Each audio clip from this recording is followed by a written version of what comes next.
I met a whole bunch of vegans that ain't doing no fucking shadow work. Really have to be spiritually, mentally, and physically aligned, or else it is a very traumatic experience. I'm seen everywhere I go, bitch.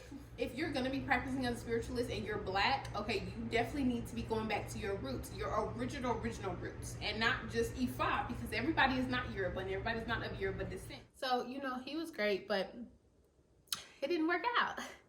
Thank you. Not let a man manipulate you and gaslight you into being his savior and being his ride or die chick. Know what you want. Have a plan for your life, or you will be moved by somebody else's plan. Hey loves, welcome back to today's video. My name is Ifunanya Chukwu. I'm a Lunar Igbo High Priestess, and I am thanking you and your ancestors for clicking on this video and being here with me today. So, in today's video, like you saw the topic, your girl is gonna be doing a mukbang. We gonna eat and chat and talk about my 2022 eras, cause why did spirit, I'm just kidding, my life unfolds very interesting. Okay, my life takes on a lot of turns, and this year especially, because this year I made it a priority to really do what I felt called to do. I made it a priority to exit and escape the box that I was in, and you know, it had results. So yeah, so let's just get into it. Look at this whipped cream and butter. As I'm sitting here buttering this bread dipped in egg, your girl from like, well, I mean, really it started in 2021. I entered a holistic academy to become an herbalist. And we, you know, in her program, she really focused on food being thy medicine, not just, you know, using herbs on top of bullshit. She was like, no, bitch, y'all gonna learn how to fast. Y'all gonna learn how to eat holistically. Y'all gonna learn how cook food is the devil. She didn't say that. But basically, that was the premise, and I did it. You know, I did it for like a solid, like almost 6 months. I mean, tried very loose, but I did do it. You know, and I went from Oreo vegan, because I was vegan all of 2021, and then at the end of 2020, I became vegan, just because I wanted to. 2021, I was like really in my vegan teas, but I was like Chipotle vegan, girl. I was Chipotle vegan, I was Oreo vegan. And let me tell you, honey, just because you vegan does not make you healthy. So yeah. So you know, I did the thing, and then I entered this program, and I'm like, okay, well, you know, I want to learn how to heal my body. I want to learn how to do this. She's saying like, you know, raw vegan is the way, so let me do it. So, you know, bitch, I did it. And I was eating salads and more fucking salads. Now, simultaneously, I was also learning a lot about my body and about my previous relationship with food. And honey, I hope y'all got some food with y'all, because when I'm gonna be eating and talking, I learned a lot. You know, I really learned a lot. And I really learned that the food in America on these shelves is literally poison. That's one thing that journey taught me. I didn't realize that if you wanted simple ingredients, bitch, you gotta make shit from scratch. Okay? I couldn't buy no damn, I couldn't even eat the box salads, because she would clock us. No. That's grown with pesticides. Okay? That has guar gum. Okay, it's gonna fucking sit and clog your intestines. Or the sauce is made with canola oil. Like, I was making salad dressings from scratch, just so that I can know what the fuck was going in my food. And it's quite very alarming. If you really want to know what's going on in your food, you genuinely need to make most of it yourself. Now, I will say that I was very privileged to even, you know, eat salads and fast and do fruit juices, you know, for the months that I did it, because it really was eye-opening, and it was beautiful, and it was amazing. And I just learned so much about food, and so much about the way we eat, and so much about the culture of the American diet. Is fucking disturbing. Okay, and bump the damn protein shakes and bump the carnivore keto diet. Like, I learned, like, yo, we supposed to be out here eating really fruits, okay? Fruit heals. People are being cured from cancer, just turning around terminal illnesses. Like, food is thy medicine, okay? It can be if you treat it that way, but I'm about to eat my omelet. Okay, so on the flip side of that, we're all addicted to something. And I know for a lot of years I used food to cope with my emotional dysregulation, okay? I used food to soothe my nervous system. And it wasn't proper food. It was Oreos. Like, I'd go binge on Oreos. And I know a lot of people struggle, you know, have EDs. And I will say, like, with the experience and the knowledge I gained, like, truly, if you want to heal from an eating disorder, you need to heal emotionally. You need to heal psychologically. Like, it is not, when you can't just do the physical movement. You have to really ask yourself, where as a child did I learn to use food as a weapon? What internally am I soothing? What internally is triggered right now? Why do I feel the need to go binge? It's usually suppression of emotions, okay, honey? It's usually mommy issues. And when you figure that out, you don't have to look at food as the devil anymore, because it's a beautiful thing as long as it's used properly. Everything in moderation is what I've really gone to learn. Going from raw vegan to where I'm at now, everything in moderation. And if you really do want to get into the holistic community, if you really do want to, like, do the whole thing, go for it. For me personally, it's not sustainable right now, but I know that I am kind of, like, also at a crazy, that was one end of the spectrum, and I'm at the other end right now. And so it is a you know, yo-yo effect in going back to the middle. So love the raw vegan thing. It was cute for when I did it. I learned discipline, but it was kind of ostracizing, and, you know, going out, like, you really can't eat shit from nowhere, like, for real. For real. Unless you go to a raw vegan restaurant, which I found an amazing one in Atlanta. If you want one, if you want to know a good raw vegan restaurant in Atlanta, Loving It Live on MLK. I think it's MLK. I might be lying. Loving It Live. It's so good. Best raw, and if you find a raw vegan chef, they can do that shit. I met Danny, which y'all may know. I think there's Let's Talk Food Danny. She's a beautiful, in-person raw vegan practitioner. But I got to meet her, and that was a beautiful experience. And I will say, it opened my eyes to just a new community. Like, of course, the yogis and shit, they embraced it. Like, it was for it. Like, I kind of was walking around with a level of ooh, but I'm not even in that program anymore, and I'm not doing it. I'm not living that life right now. And it does, and I will say that, you know, you cannot base your worth off of the diet that you follow. And anybody that is parading that shit around like they're just holier than thou because they're vegan, bitch, they lying. I met a whole bunch of vegans that ain't doing no fucking shadow work. So it don't really matter. At the end of the day, and we all gonna go one way somehow. So, you know, if you have fibroids, if you have cysts, if you have things in your body that you want to target and you want to use food before the pharmaceutical route, because that's really just a band-aid, it's not really healing from the inside out, you know, fasting and things, like, find what you need, do what you need to do. It definitely works. It definitely is a real thing, but it's for who it's for. And when it comes on your path and your journey, you will know when it's your time. It's not my time right now, so I'm not raw vegan right now. Bitch, I'm eating what the fuck I want. Okay. So, yes, that was what the era taught me. Moving on. Becoming a doula was life-changing in so many ways. In a lot of ways, you know, it showed me and told me about how I would like my birth to go ideally and how I would not like my birth to go ideally. It also educated me on the fact that specifically Black maternal health, is a crisis. Okay, it is a crisis. Or Black, you know, Latino, like, you know, underdeveloped communities and underserved communities, like people living in rural areas, like eradicating midwives was one of the worst decisions that could have been made. Okay, replacing midwives with white men in hospitals absolutely did nothing for our people especially. Unfortunately, we're seeing the effects of that in statistics, in the maternal mortality statistics of Black women, okay, and cesarean statistics of women.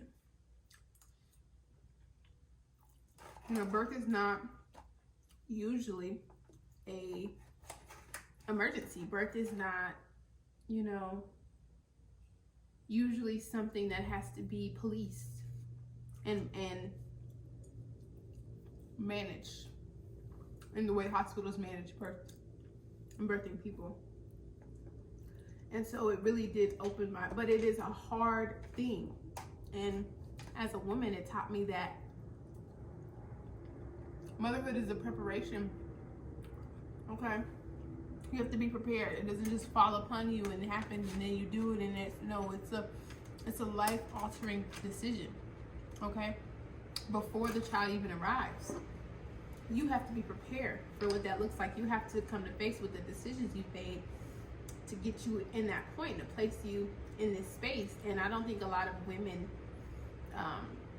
are reflecting on their lives in that way. I think they're just, it happens to them and they figure out a way to cope. And that's fine, and you will. I think you will do whatever you need to do to get by, but like, we do have to start talking about what it really means to be a mother and what it means to prepare for birth and how it changes you and how you really have to be spiritually, mentally, and physically aligned, or else it is a very traumatic experience. The actual birth and the effects of birth, okay? You're welcoming a new life with a new soul, with a new purpose into your karma, into the debts you ain't paid, into the shadow work you ain't done. And it's very triggering when you're not actively looking at yourself and constantly reflecting before birth, okay? It is very triggering when a child, it needs you to reconnect with your inner child and you can't because of the scars you've dealt with. So being a doula was absolutely eye-opening, and I learned also about myself that because of my own psychic gifts and because of my own spiritual nature, what I'm here to do, like squeezing hips was not the end of my capacity.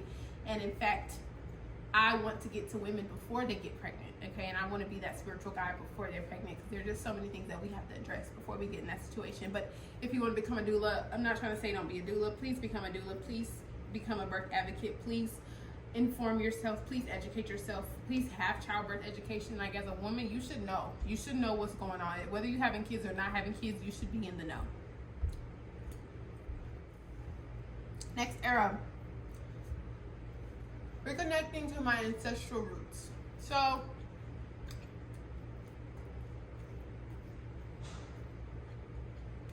that's obviously one of the best decisions I've ever made in this year. And when I say era, it's still happening. I'm still very much embodying and walking with my ancestors.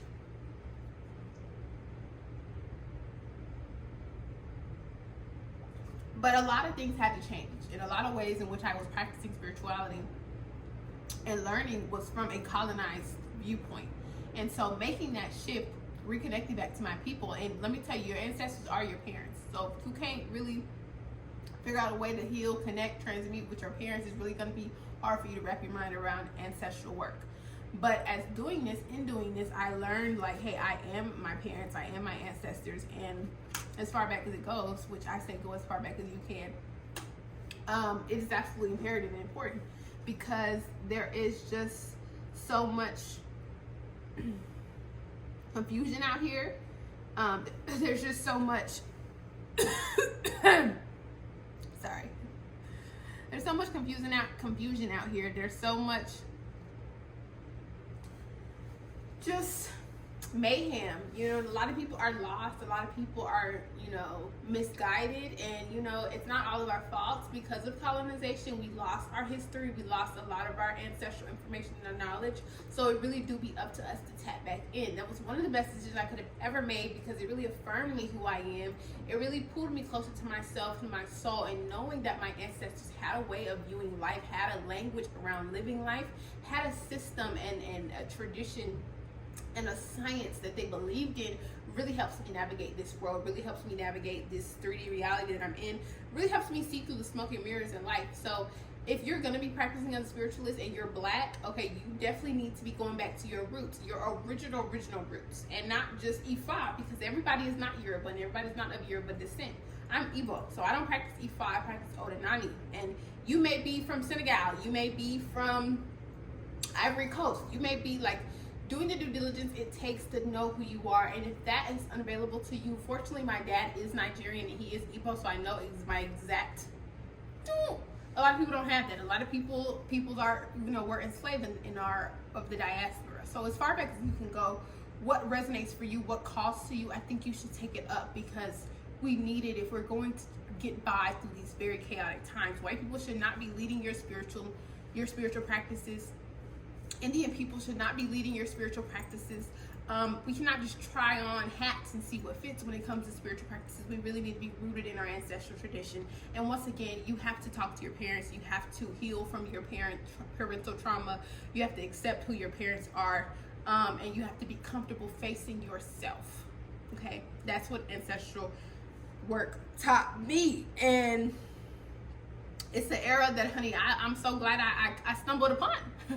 I'm so glad I stumbled upon. I'm so glad I take it serious, and I'm so glad I have it with me, because it will fuel where I go next. And it has helped me fuel all the eras that I've been in, and it has helped me navigate all the seasons that I am of. Okay, and me being a person who changes by nature, who experiences so many things, like, it's rooted in my ancestral history.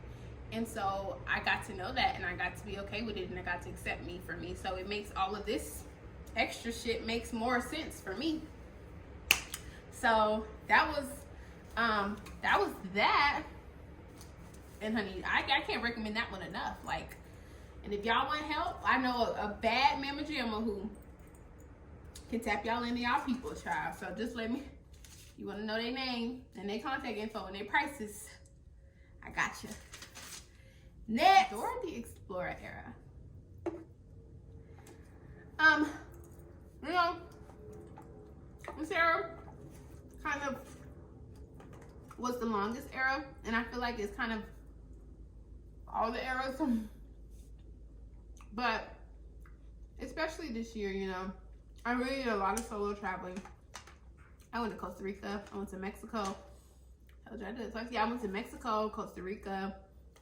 I went to States, Tennessee. I went to Seattle recently. I just saw, you know, different parts of Georgia, Savannah a couple times, Augusta. I really just like immersed myself into life.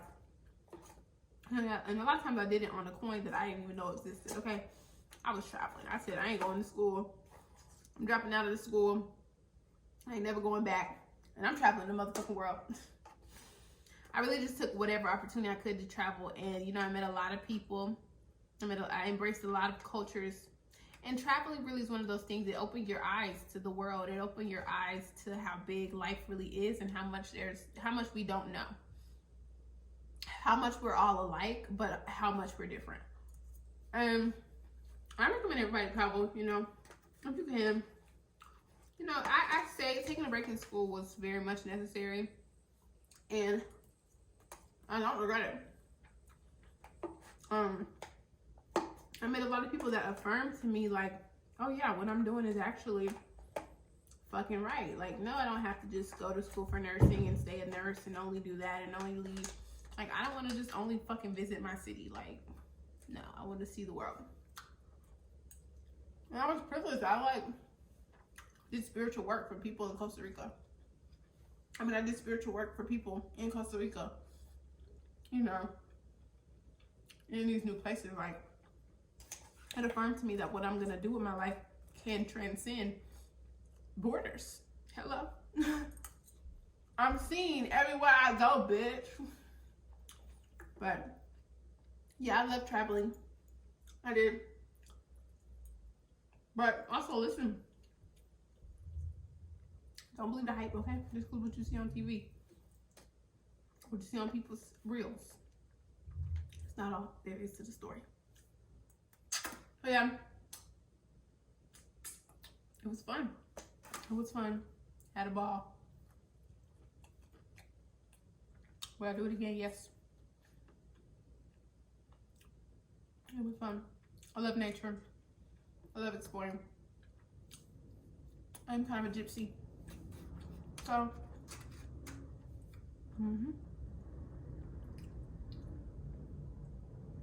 okay, so now I got to y'all. But Then I'm funneled into my trying to make it as the neighborhood psychic era. Child, I'm still trying to make it. No, but seriously, yeah, I had a really privilege of actually exercising and affirming my psychic abilities, my spiritual gifts. Readings are real. Mediums are real. I almost know how to say it. Like, it was an era, but not really, because it was actually who I am. And, you know, like, ask a friend. Like, I'm really the truth. But I did see how, like, needing to make it and forcing it and wanting spirituality and in that way, wanting to be able to be a card reader and pull cards and channel, like, it's not always necessarily gonna be the most lucrative work, because quite frankly, most people are afraid of themselves. Most people are afraid of it. And God just has another plan for me. And I think the way in which I am going to be using my gifts from now on is transcending cards and transcending oracle decks and tarot reads. Like, divination is still very close to home for me, and I will absolutely use divination for the rest of my life. And I still, honey, if you need a reading, baby, link is in the bio, okay, period.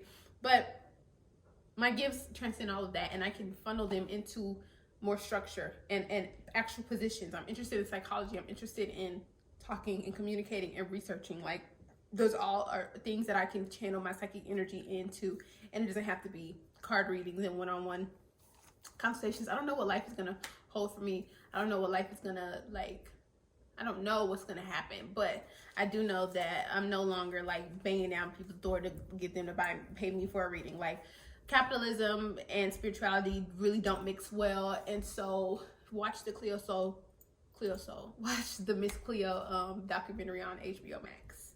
But seriously, they really don't mix well. And, you know, there's a lot of frauds out here. And so you just have to be discerning. You have to be careful. And if people are badgering you for readings, I don't do that. But I'm saying, like, people that do go into people's DMs and ask them if they, you know, like, a lot of that shit be a scam. A lot of that shit be fake. And real spiritualists, people who really have the gift to connect and channel from the other side, like, we out here just trying to, like, fucking keep it afloat, okay?